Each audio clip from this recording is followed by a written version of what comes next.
These phrases can make anyone respect you without even knowing why they're doing it. Respect isn't given to the loudest voice. It's given to the one who doesn't flinch, to the one who knows what to say and says it once. Think about the last time someone tested you.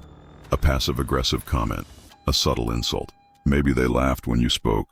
Maybe they corrected you in front of others, and you froze, laughed it off, or stayed silent.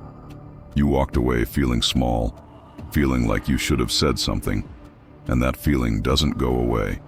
It lingers, it burns, it builds. But what if you had one sentence, one line that shifted the entire energy?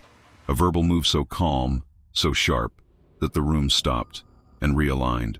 No yelling, no threats, no show, just presence, precision, control, the kind of line that flips the frame instantly and makes people rethink who they're messing with.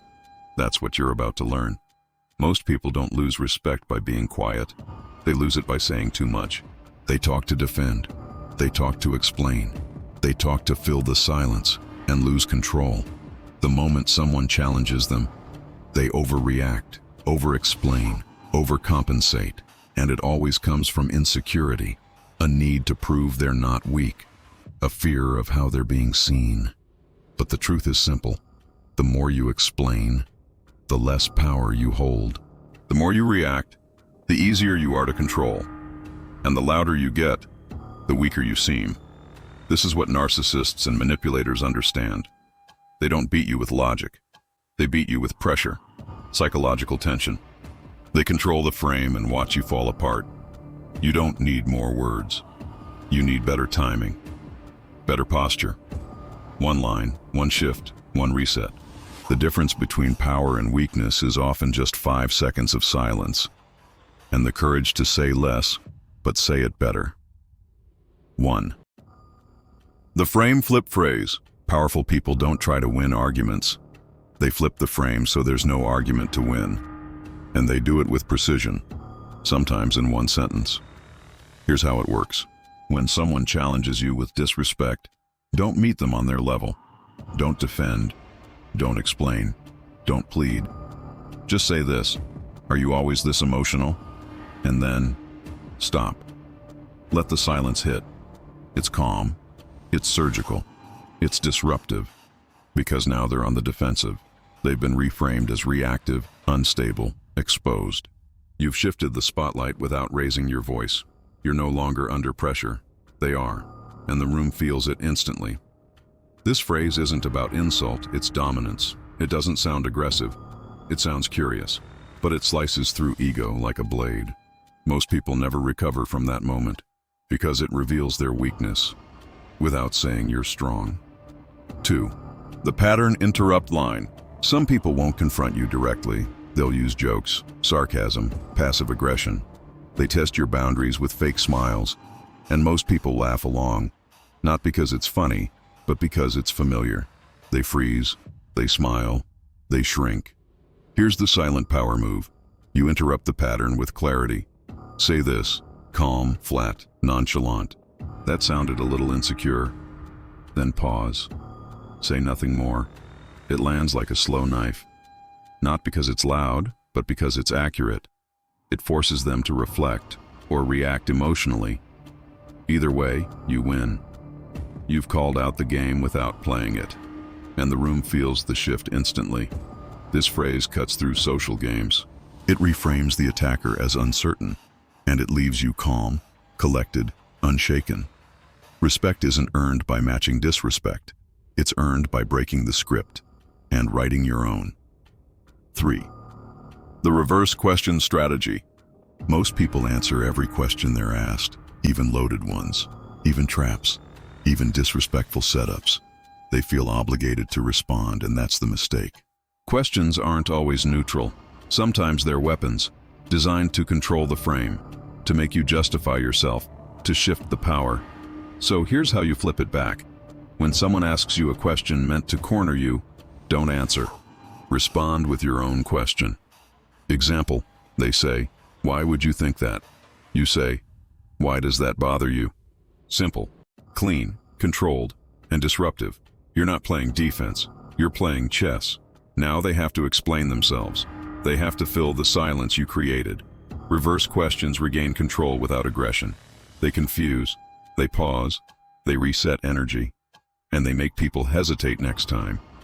This isn't about avoiding confrontation. It's about leading it, with questions they never expect. 4. The delayed response move. The fastest way to lose power is to answer too quickly. Quick reactions signal insecurity, fear, need for approval. Power doesn't rush. Power observes. It waits. It creates pressure with silence. It lets others reveal themselves first. That's why delayed responses dominate. You let their questions sit. You let their words hang in the air. You think, you breathe, you pause. Even just 3 seconds changes the energy. It tells everyone, you don't move on command. This works in conversations, arguments, even text. You don't reply immediately. You don't jump in. You take your time, and that makes them uncomfortable. It shifts the weight of expectation. Now they're leaning forward. You're leaning back. They try to read you. You stay unreadable. Delayed response is about presence, not passivity. It's calculated silence with a purpose. And when you finally speak, every word carries more weight. Because you didn't rush. You made them wait for value. 5. The one-line boundary set. Most people are scared to set boundaries. They overtalk, over-explain, soften their message, and that makes the boundary disappear. Strong people say less, not more. They don't ask for space, they claim it. And they do it in one sentence. Here's how it works. When someone crosses the line, disrespects, or oversteps, say this: "That's not going to work for me." No tone, no emotion, no explanation. Then stay silent. Let it hang. You didn't ask. You didn't justify. You made a statement, and you made it final. And that changes everything, because now the power shifts. They realize you have rules, standards, edges, and you won't negotiate your value. Most people talk their way into weakness. You set your line and leave it standing. That's how boundaries become respect, not requests. 6. The no emotion echo. Some people try to confuse you on purpose. They twist your words, gaslight, talk in circles. They want you to question your own clarity. Here's how you win. Don't argue, don't defend, don't get emotional. Just echo what they said, exactly. Example, they say, "You're too sensitive." You say, "Too sensitive." Then pause. No tone, no sarcasm, just a mirror. You reflect the line back with silence. And that's where the discomfort begins. Now they have to hear themselves. Now they have to own it. And most people can't, because they weren't expecting reflection. They were expecting chaos, defense, noise. You gave them stillness, and it broke the rhythm. This technique forces people to confront their behavior. It shifts the energy back to them, and it keeps you in control, without saying more. It's calm, it's surgical, it's unshakable. That's how silence becomes a weapon. 7. End with the exit line. Sometimes the most powerful move is knowing exactly when to leave, not storm out, not explode, just exit, clean. People who test your limits don't expect calm exits. They expect reaction, emotion, one last explosion. So here's what you say instead. "We're done here." Then pause. Let it land. No follow-up, no explanation, no apology, just silence and your absence. This phrase is a full stop. It signals finality without drama. It closes the door and locks it. You didn't ask for permission. You didn't give a warning. You ended it on your terms.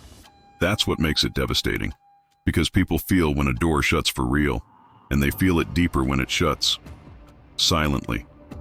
You don't need a big scene. You don't need to prove your point. You just need to know when you're done, and walk away like you mean it. Most people talk too much trying to earn respect. They over-explain, they overreact, they try too hard, and the more they say, the less they're heard. But you learned how to speak with weight. You learned that silence is louder, that timing beats volume, that presence beats noise. You don't talk to prove anymore. You speak to reset the room. You don't respond emotionally. You choose precision. That's what separates you from them. Because most people are predictable. You're not. You move different now. This wasn't just a list of tricks. It was a toolkit for dominance. And if it spoke to you, it's because you're ready to rise. So remember this. When you say the right thing at the right moment, you don't need to say anything else. Welcome to the Silent Order.